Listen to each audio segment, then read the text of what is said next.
What's up, guys? This is a story about how I got addicted to a phone. I've never been addicted to a phone before. I had all the phones. I have Windows phones, iPhones, all of them. And there's only one phone that I actually had to withdraw from, and that is this phone right here.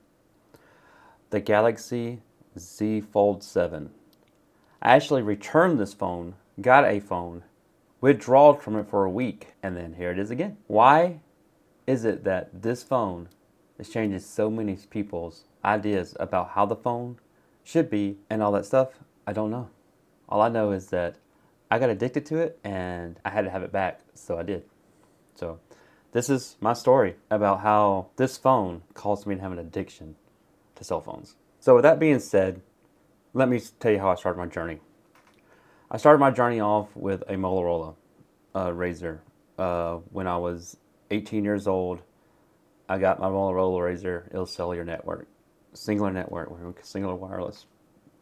And I said, wow, a foldable phone is so awesome. Just open it, flip it open, close it, flip it open, close it. I broke that phone. I had to replace that phone 3 times. And I was like, maybe it's not ready yet. Okay, so yeah, okay, of course. And then I'm like, I'll just stick with the bar phones for now on. So, and then I got a LG. I don't remember which one it is. And then I got an HTC One M8, I think it was. And that was the phone I stayed with forever. And then I got myself an iPhone 4S. I kept my iPhone 4S for about probably a year or two. And then that's when I went to the Samsung Note. That changed my life completely. The Samsung Note 5 was the first luxury phone I've ever had. Because back then I don't think iPhones were considered a luxury. But that just changed my mind of how phones could work because of the S Pen. And ever since then, I've got addicted to the pen, the usability of the phone, and all that stuff, and how innovative it was. And it was like, wow, what do we have for the future? What can we possibly do to make things even better for us? And I was like, what if we go back to foldables, but we have a full bar phone that folds? I was thinking about this in like the 2000s, before we even thought about this stuff. Why I didn't go for it, I don't know. Man, it's stupid, I guess. But if this was to happen one day, what would it be like? At first I said, well, it'd probably be a mess because it's hard to fold glass. Back then we weren't even thinking about folding glass, and on phones anyways. And I was like, wow, this is crazy. We have went back in time, but with our new devices, so history repeats itself. So I like that. I like the fact that my phone that I have now is almost like my Razr back in the day when it inspired me to say, wow, what if one day we could do this? But I didn't do anything with my inspiration. Somebody else beat me to it. So it is what it is, guys. You can't flaunt on it, right? All right, that being said, guys, don't ever think your ideas are stupid, because one day somebody's going to bring them to get life just like they did here. Well, that said, let's just jump into today. I had the S24 Ultra a couple of years ago. I upgraded to the S25 Ultra, and that thing is a beast, by the way. If you have a 24 and you move up to 2025, it is so worth it. It's a beast. It's a fast phone. It is crazy fast. But if you like the Bluetooth feature, then stay with your 24. Don't go to the S25 because, you can't use the Bluetooth on your pen. That's stupid. I don't know why they did it, but they did it. Now everybody makes great decisions in life, but that's just one that didn't work out, So what I'm trying to say is I've always been pen focused, and I had the Fold 3. Don't get me wrong. I had the Fold 3. I loved it, but the only reason why I didn't like it is because I had to carry a pen around separate from where I had on my Note. So the Fold 3 gave me a taste of it, and I loved my Fold 3. But like I said, I was addicted to my S Pen, and I didn't want to have this extra pen sticking out of the back of my case with a big bulky case. And not to mention those phones were bulky and heavy and hard to use because I have big hands. So, it's kind of hard to use a little keyboard with big hands. So I was like, what if one day Samsung wakes up and realizes the rest of the world needs bigger phone? And they finally did it. And that's where this comes into play. So when they did this, I was like, please, please, please, please, please let the Fold 7 be wider, smaller, but bigger at the same time. And when I saw the Edge, I was like, they're finally going to do it. I knew the Edge was the thin design, and I knew they're going to slap two of those together and make it open up like this. And I was like, please, please, please, please, please, let that be the thing. And they did it. So,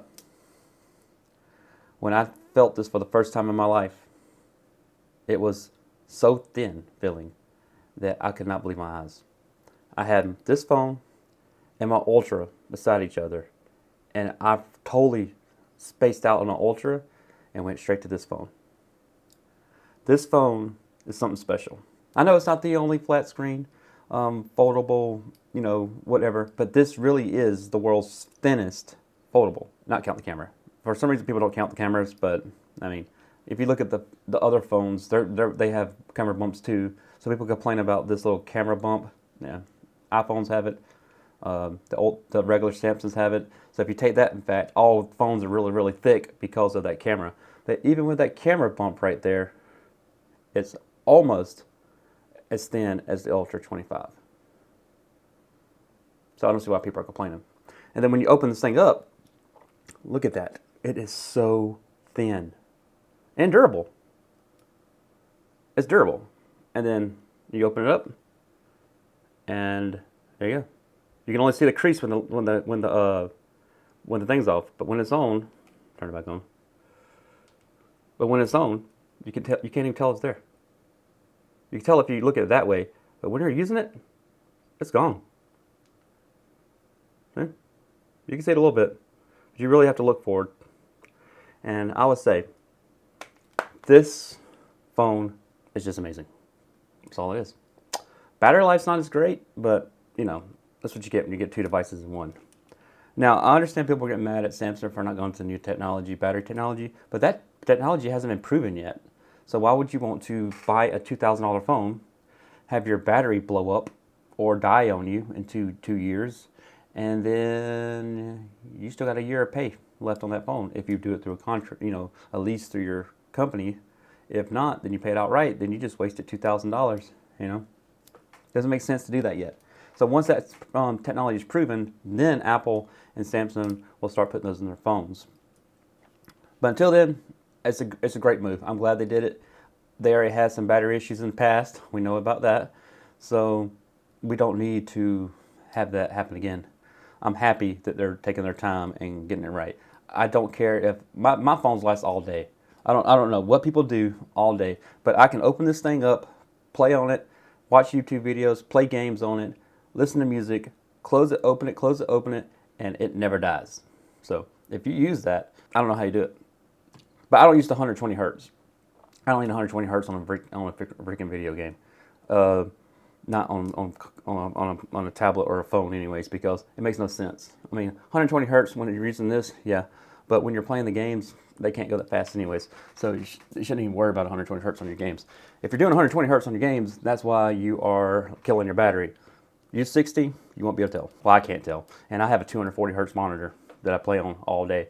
And this little screen, I can't tell the difference. With that being said, let's get into the story of how I went from this to this and back to this. So like I said, I started with a Note, worked my way to the Ultra, had the Ultra 25, saw this Fold 7, got it, played with it, loved it for a week.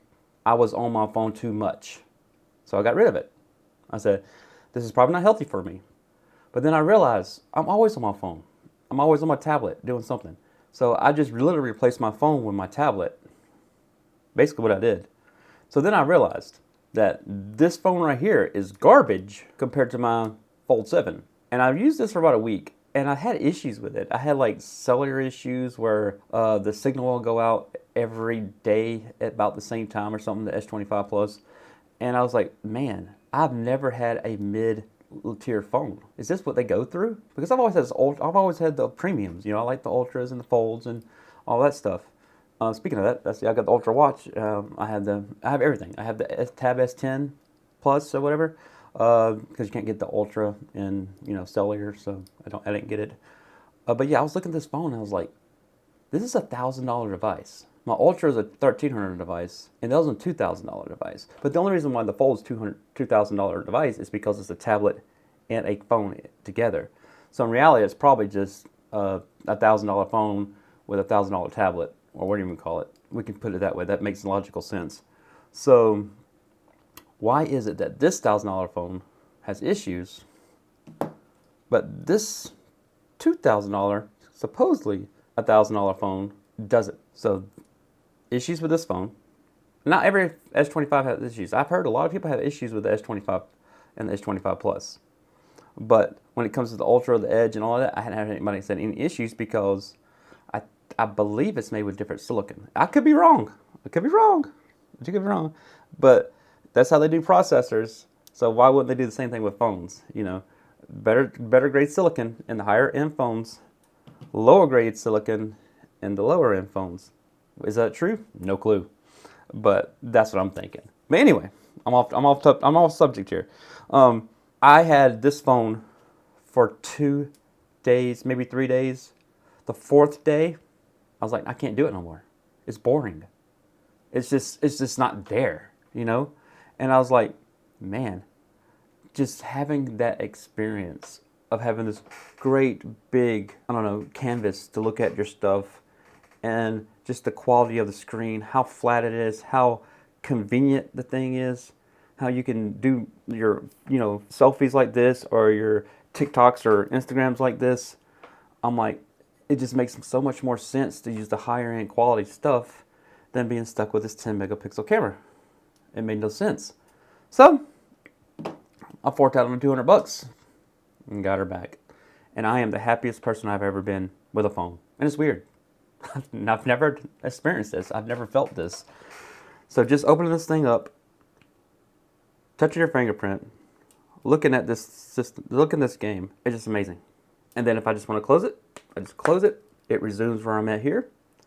And if I open it, it goes right back to where I was before. And the multitasking thing on this is crazy. I love it. They fixed it. UI 8 is making it so much better. And yeah, would I recommend this phone? Hell yeah, I would. If you're thinking about going to this phone, I've switched 2 Apple people to this phone. So the videos you see are real. People are really switching to this phone from Apple. And they're enjoying it because it's new, it's fresh, it's different, it's thin. And this is what people have been waiting for. They have been waiting for a device that can do everything and anything they want in a thin, small package. So, yeah. Get your Fold 7. You won't regret it, I promise you. And if you do, you just don't like tech. Because this is the highest end tech you can get right now. And she's a beauty. Look at that. A very beautiful, sexy, slick, thin phone that does everything an Ultra can do. And yes, there is pen support. There's not S Pen support. When they bring their new pen out, it'll work on this phone. Alright guys, so if you liked the video, make sure you like, comment, subscribe, do all that cool stuff. And if you had experiences with this Fold 7 or any other phone, this Samsung, let me know in the comments below. Let me know your experiences because to me, this is the ultimate phone. Peace.